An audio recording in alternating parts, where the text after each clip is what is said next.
फुलांचे संशोधन करण्यासाठी पुण्याजवळ राष्ट्रीय फूल संशोधन संस्था उभारण्यासाठी पुढाकार घेणार आहे, अशी घोषणा केंद्रीय कृषी मंत्री शरद पवार यांनी केली। रोज सोसायटी ऑफ पुणेच्या सुवर्ण महोत्सवी प्रदर्शनाचे उद्घाटन शरद पवार यांच्या हस्ते करण्यात आले।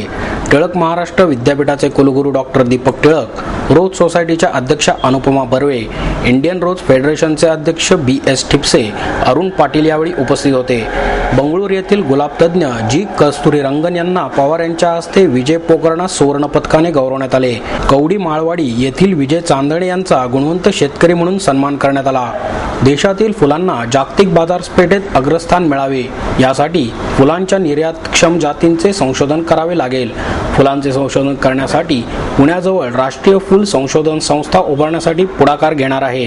या संस्थेच्या उभारणीसाठी राज्य सरकारने जागा उपलब्ध करून द्यावी, अशी सूचना करून पवार पुढे म्हणाले, फळ शेतीप्रमाणे फूल शेतीकडे लक्ष केंद्रित करण्याची गरज आहे।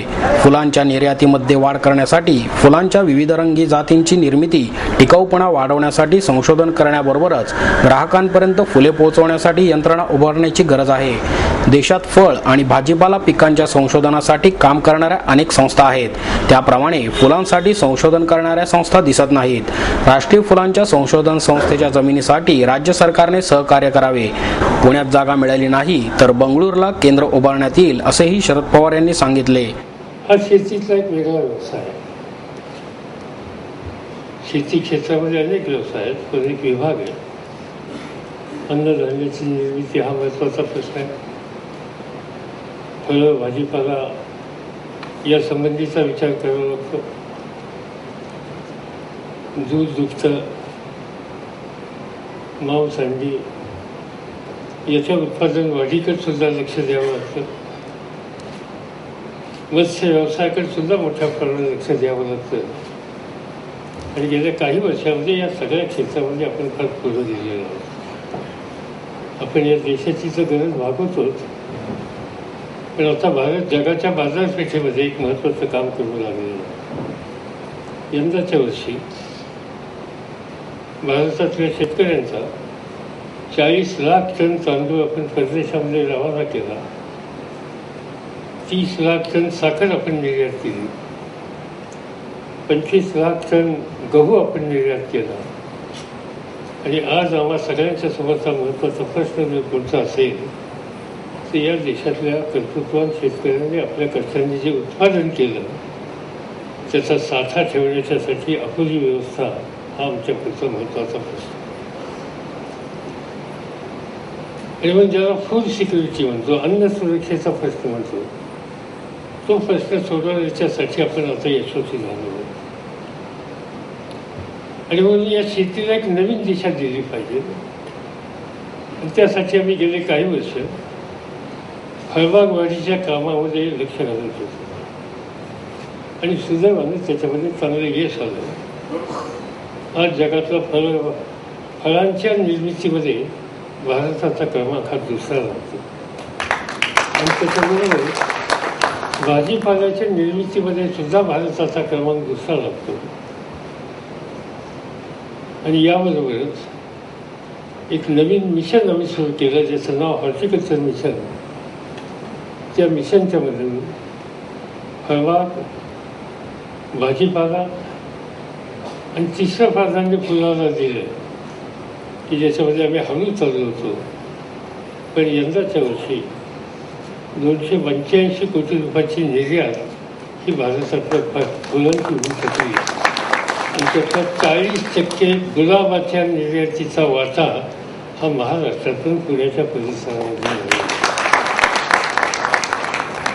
याही क्षेत्रामध्ये मार्केट खूप मोठं आहे।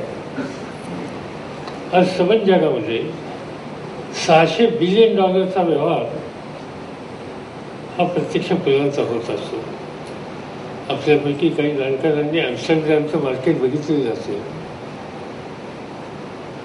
तिचं काम कोणी केलं असेल तर ते चीनने केलेलं आहे।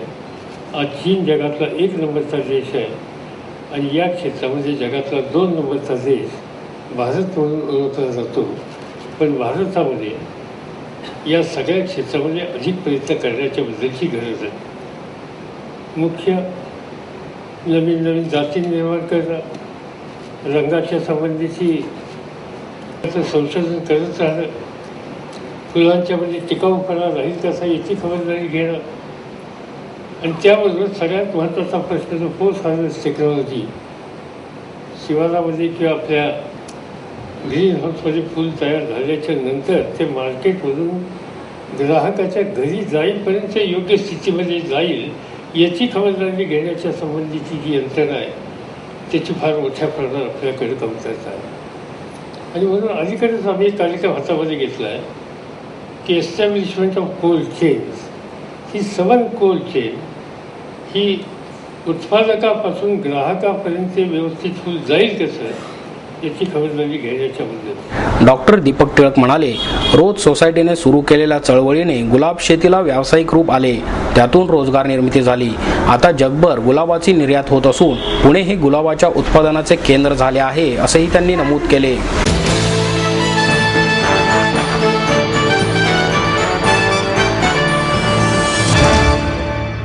बांगलादेश आणि पाकिस्तान हे भारतासाठी राहू केतूच आहेत असे प्रतिपादन आसामचे गाडे अभ्यासक आशिष भावे यांनी केले.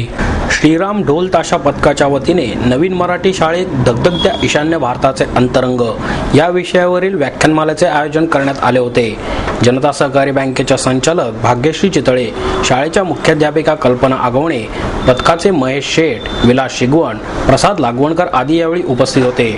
भावे म्हणाले, भारताची फाळणी ही धर्माच्या आधारे झाली होती, त्यामुळे दुसऱ्याच्या भूमीत परवानगीशिवाय जाणे म्हणजे घुसखोरीच आहे.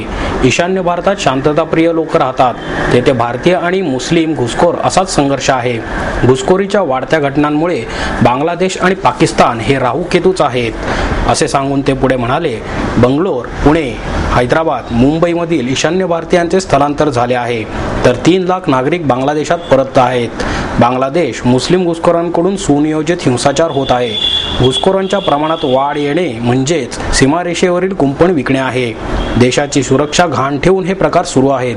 बोडो समाज आतंकवादी नसून शांतताप्रिय आहे. भारतीयत्व टिकवण्यासाठी त्यांनी हा लढा सुरू ठेवला आहे. ते स्वतःला भीमाचे वंशज मानतात. आमच्या अस्मितेवर घाला घातलात तर सोडणार नाही, अशा प्रकारची त्यांची भावना असते. मागील 2 वर्षांपासून बोडो समाजावर हल्ले होत आहेत. घुसखोरांना आश्रय मिळावा म्हणून कांगावा करण्याचे प्रकार सुरू आहेत. घुसखोरांना सहकार्य करणारे लोक आपल्या देशात आहेत, हेच मोठे दुर्दैव आहे. अनेकांकडून वेगळ्या प्रांताची मागणी केली जात आहे. पूर्वी एकमेकांमध्ये भांडणारा बोडो आता एकत्र आला आहे असेही त्यांनी सांगितले. यावेळी भाग्यश्री चितळे यांनी आसामी विद्यार्थिनींसाठी पुण्यात सुरू केलेल्या वसतिगृहाला पथकाच्या वतीने 21,000 रुपयांची देणगी दिली.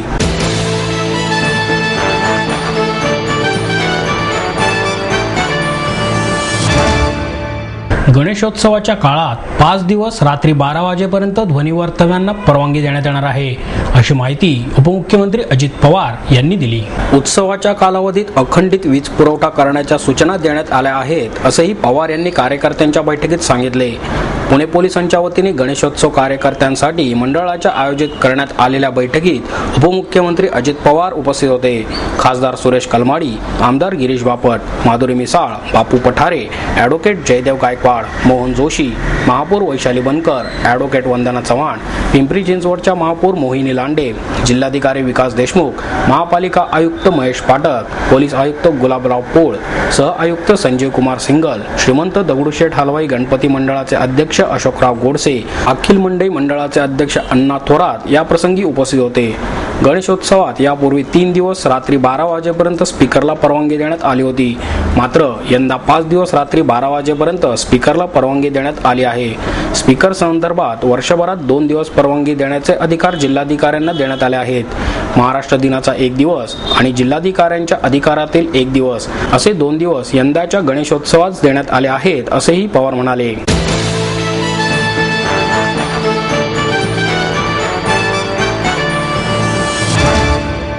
यूपीए सरकारने आडमुठेपणाची भूमिका घेतल्यामुळेच अधिवेशनाचे तास वाया गेले असा आरोप भाजपचे राष्ट्रीय प्रवक्ते प्रकाश जावडेकर यांनी केला. 1,86,000 कोटींचा कोळसा खाण घोटाळा उघडकीस आला आहे. या घोटाळ्यावरून संसदेचे कामकाजही ठप्प होते. भारतीय जनता पक्षाच्या भूमिकेमुळेच कामकाज होऊ शकले नसल्याचा आरोप काँग्रेसकडून करण्यात आला होता. या पार्श्वभूमीवर पत्रकार परिषदेत जावडेकर यांनी पलटवार केला. ते म्हणाले, या घोटाळ्याची व्याप्ती पाहता सरकारने कोळसा खाण परवाना रद्द करावा आणि कायद्यानुसार लिलाव करावा. या प्रकारची निपक्षपाती चौकशी करावी अशी आमची प्रमुख मागणी होती. भाजपसह अन्य पक्षांनीही हीच मागणी केली होती, मात्र सरकारने ती फेटाळली. परिणामी संसदेचे कामकाज होऊ शकले नाही. 2G स्पेक्ट्रम घोटाळ्यावेळी सर्वपक्षीय संसदीय समितीच्या वतीने चौकशीची मागणी करण्यात आली होती. त्यावेळीही संसदेचे कामकाज झाले नव्हते, मात्र पुढील अधिवेशनाच्या पहिल्याच दिवशी ती मान्य करण्यात आली होती. त्यामुळे खाण घोटाळ्याबाबतची आमची मागणीही सरकारला मान्य करावीच लागेल असे त्यांनी स्पष्ट केले. पुढे ते म्हणाले, सन 2006 मध्ये कोळसा वाटपाचा लिलाव करण्यास प्रारंभ झाला. त्यानंतर प्रत्यक्ष निर्णय घेण्यास 8 वर्षांचा विलंब लावण्यात आला. याच दरम्यान हे परवाने देण्यात आले.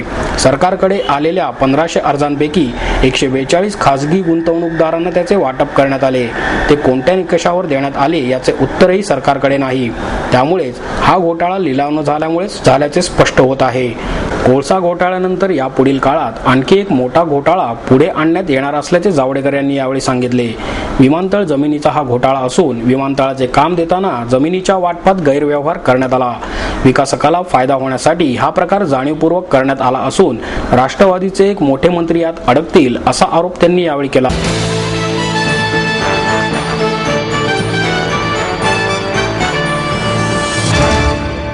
आपल्याबरोबरच ग्रामीण भागातील नागरिकांना पिण्यासाठी आणि शेतीसाठी पाणी उपलब्ध करून देणे ही सर्वांची प्रमुख जबाबदारी आहे, असे मत उपमुख्यमंत्री अजित पवार यांनी व्यक्त केले. महापालिकेच्या वतीने आपापल्या क्षेत्रात उल्लेखनीय कार्य करणाऱ्या 453 नागरिकांचा उपमुख्यमंत्री अजित पवार आणि विधानसभेचे अध्यक्ष दिलीप वळसे पाटील यांच्या हस्ते सत्कार करण्यात आला. महापौर वैशाली बनकर, उपमहापौर दीपक मानकर, आमदार बापू पठारे, जयदेव गायकवाड, विरोधी पक्षनेते वसंत मोरे, स्थायी समितीचे अध्यक्ष बाबूराव चांदेरे, सभागृह नेते सुभाष जगताप, म्हाडाचे अध्यक्ष अंकुश काकडे आदी यावेळी उपस्थित होते. पवार म्हणाले, शहरातील उद्योग व्यवसाय वाढत आहेत, त्यामुळे लोकसंख्याही वाढत आहे. यासाठी पायाभूत सुविधा उपलब्ध करून देणे राज्यकर्त्यांचे कर्तव्य आहे, परंतु त्याचवेळी ग्रामीण भागाकडे दुर्लक्ष करून चालणार नाही. सध्या पाण्याची समस्या भेडसावत आहे. शहराचे पाणी पळवण्याचा आरोप विरोधक करत आहेत, परंतु शहरातील नागरिकांनी आपल्यासोबतच ग्रामीण भागाचाही गांभीर्याने विचार करावा. त्यांना पिण्यासाठी आणि शेतीसाठी पाणी पुरवण्याची जबाबदारी आपली आहे. त्यांनी भाजीपाला पिकवलाच नाही तर आपण काय खाणार? त्यामुळे आरोप करताना सर्व बाजूंचा विचार करावा. पुण्यामध्ये काही जण विद्यार्थ्यांसाठी पार्ट्या आयोजित करत असल्याच्या घटना नुकत्याच उघडकीस आल्या आहेत.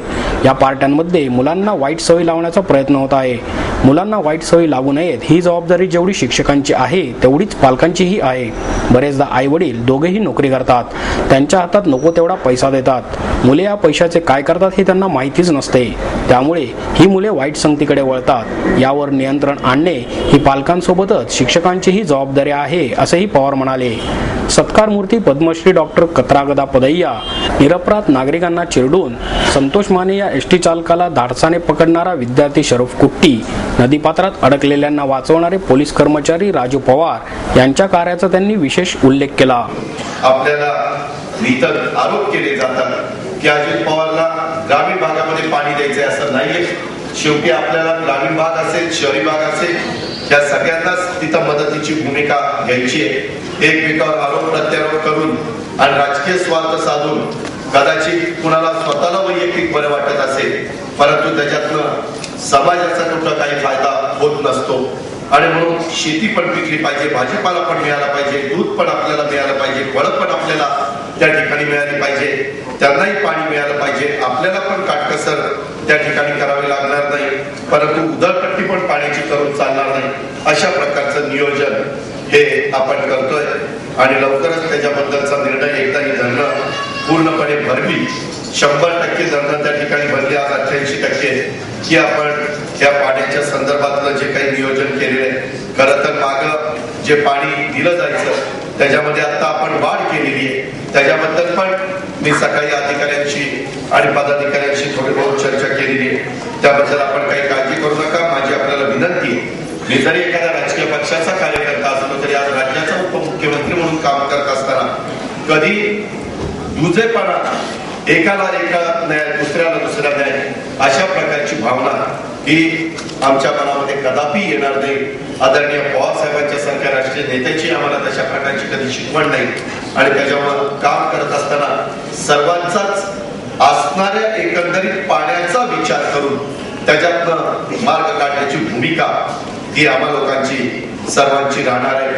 आणि त्याच्यामुळे महापौर, उपमहापौर, विरोधी पक्षनेते, स्थायी समितीचे चेअरमन, सगळेच गटनेते, सगळ्याच प्रमुखांना मला सांगायचं आहे की त्याबद्दल उगीच कुणी काही विचारलं तर लगेच आमचं असं म्हणणं आहे, तुमचं तसं म्हणणं आहे असं करण्यापेक्षा आपण याच्या संदर्भातला दोन्हीचा विचार करून योग्य पद्धतीचा निर्णय त्या ठिकाणी घेत जाऊ आणि याच्यातून सगळ्यांनाच कसं समाधान देता येईल अशा प्रकारचा प्रयत्न त्या बाबतीमध्ये करू. आज देखील उजनी धरण, माजलगाव, तेरणा याही मराठवाड्यातल्या भागामध्ये 0% पाणी आहे आणि त्याचबरोबर मी आता सांगितलं त्या प्रकारे आपल्या घोडला 0% पाणी आहे.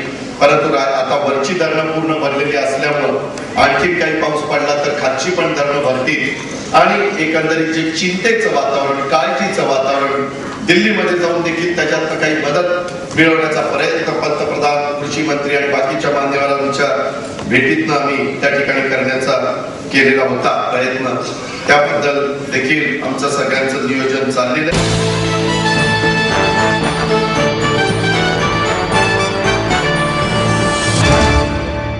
आणि याबरोबरच हे बातमीपत्र संपलं. पुन्हा भेटूया उद्या याच वेळी. नमस्कार.